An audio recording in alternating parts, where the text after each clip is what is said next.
আমি নদীতে জামা কাপড় কাচতে আসছি।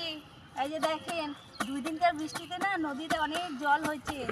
এই দেখেন এবার তো জামা কাপড় কাচারও খুব সুবিধা হয়েছে, কারণ হচ্ছে বাঁধটা করে দিছে, আবার হচ্ছে নদীতে নামার জন্য সিঁড়িও বানাই দিছে। এই জন্য দেখেন নদীতে আসছি। এটা কোন নদী বলেন তো?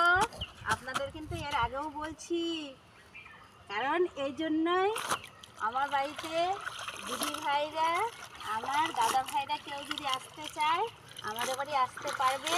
কারণ হচ্ছে এটা হলো করলা নদী। কারণ করলা নদীটা কোথায়? সেটা জলপাইগুড়িতে। করলা নদীটা কিন্তু জলপাইগুড়িতে। এই জন্য আমার বাড়িটা এমন জায়গায় আছে যে চোখ বন্ধ করে দিলে আমার বাড়িটা খুঁজে বের করতে পারবে। এই দেখেন নদীতে অনেক জল হয়েছে। এই যে উপরে এই যে বাঁধটা বানাইছে, বাঁধের উপর বসে বসে জামা কাপড় কাচতেছি। কারণ হচ্ছে জামা কাপড় জমায় রাখলে তখন আমার আরও ঝামেলা হয়ে যায়।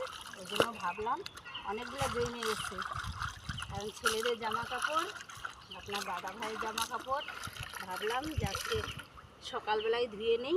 এই দেখেন সকালবেলায় কিন্তু ধুইতে আসছি, কারণ সকালবেলা বলতে তাও 9টা বাজে। আবার যাবো বা ডিউটিতে, চাইছে মেলে রেখে যাই। 2 দিনকার বৃষ্টিতে দেখেন আগে নদীতে কিনারে নামতে লাগতো, এখন নামতে হয় না।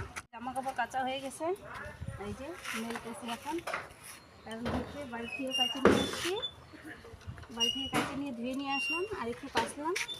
আবার দেখেন এই যে মেলা শুরু করে দিচ্ছি।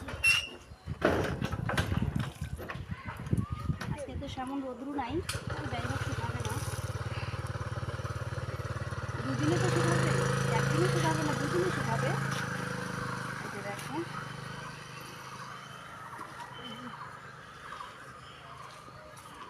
একদিনে শুকাবে না, 2 দিনে শুকাবে।